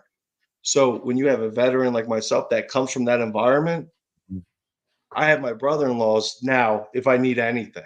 You know, Right. if I'm slipping or I'm tripping, or I'll go on a rant on IG or something, but whatever it is, that connection, that environment, that is huge. And what you guys are doing is you are the connectors. You are connecting it. So don't say it's just me. If you guys weren't there to be the connector, you wouldn't have saved that life or the lives you're Yeah. gonna save. So to understand how important your show is, and it didn't take a second to think about it. It was automatically. But how many shirts I'm gonna have to change into after I sweat through them on the podcast was the only thing filling my mind. But you did good. You'll be all right. no, but that when it breaks down to it, that's what it really comes down to is it's actually having that community that you guys are a part of, and bringing people within the community on to spread the word even more. That's huge. Right. That's huge. Well, we appreciate Yeah. that. We but- appreciate you. but Service. That's just what we want to do, man. If Yeah. we can get that, if we can, that number, like you said, one's too many. We want to knock it down. Like that's Absolutely. and what are we doing? You know, if just listening today and hearing your story, and then Scotty's or Shannon's or Melvin's or Rachel or Olivia's. Yeah. So, man, Tom, thank you. Yeah. And I mean, worst case, I'll just email you my number, and you can let me know when you're available, and let's talk tomorrow and just get things started. Absolutely. I'm down for the cause. For real. Like I'm not even playing. We'll get Okay. we'll get something started. Awesome. I'm Awesome. excited about it. As long as Eric Alright. takes his shirt off on the next show, I'll definitely Oh, do dude, that. don't. Hey, The neck. I mean, I don't want to put I don't want to put a so brand quick on this. little but I story mean, about the shirt is I didn't bring my that wallet. Hold on. I gotta... somebody was on an I got IG Venmo. somebody was on an IG Ah. live, and there was a challenge about changing their name. You know if you can say what And- the location was? Well, I'm gonna say where Okay. you were. Yeah, this is So great. somebody else is having an IG live, and they make this comment about, hey, if you do this, then I'll change my name on IG to like something derogatory, Yeah. right? By the way, this guy's on vacation with his wife at Disneyland. Just her and I. Left the kids at home. So all of a sudden he pops on, he's on the IG live, full shirt, and I think they're on the train. We're It waiting looked to like- get on the train. Yeah. In Full front of the shirt park? comes up at Straight up. Disneyland. At Disneyland, Yeah. just full let it go. And you could just see Oh, his yeah. wife look over She's like, like, what "What in the hell are you doing right Wrong just with wanna- you? Eric, I just want to see the face you made when you pulled your shirt up, just knowing like Smiling, baby. Like, I'm going to get Yeah. my ass in trouble. until he got he got in trouble a few seconds What the later. hell are you doing? But he did it You're at gonna get kicked Disneyland. out. You're going to get kicked Eric. out of Disneyland. parents are So. spitting out their $15 waters, shielding their Ah, kids. Beautiful. Well, Tom, thank you so much. Thanks for staying late with us. I think Oh, you just set a absolutely. new record for us of Yeah. longest show Yeah. that we've ever done. So Congratulations. thank you for that. Oh, absolutely. And Yeah. I'm not even, I didn't even say anything yet. I know. That's why I feel like we have to have you on Yeah. more Yeah. because there's more to say, and I think Absolutely. you'd be a welcomed accompaniment to some other shows too. So Oh, absolutely. thank The you for your Tom time, man. Thank segment. you for your service, everything, Yes, sir. and we'll talk tomorrow. Absolutely. Sounds like a perfect All plan. right. All right, Thank you, man. take it Appreciate easy, Tom. Thank Have a you. good night, You too. Bye-bye. dude. you. That was deep. That was awesome. Just Yeah, another great job. Yeah. Knew he just had to jump right into it because I knew it was going to go because just watching some of his reels and his Instagram, Yep, dude just spits, man. Oh. Just, and that's the cool thing. he could talk. Yeah. That's gonna be fun. He could Poor talk. wife. So. Huh? His poor wife. They, Just kidding. I'm supposed to be cooking dinner right now, so I got. Well, hey, I got to. Mikey, deuces.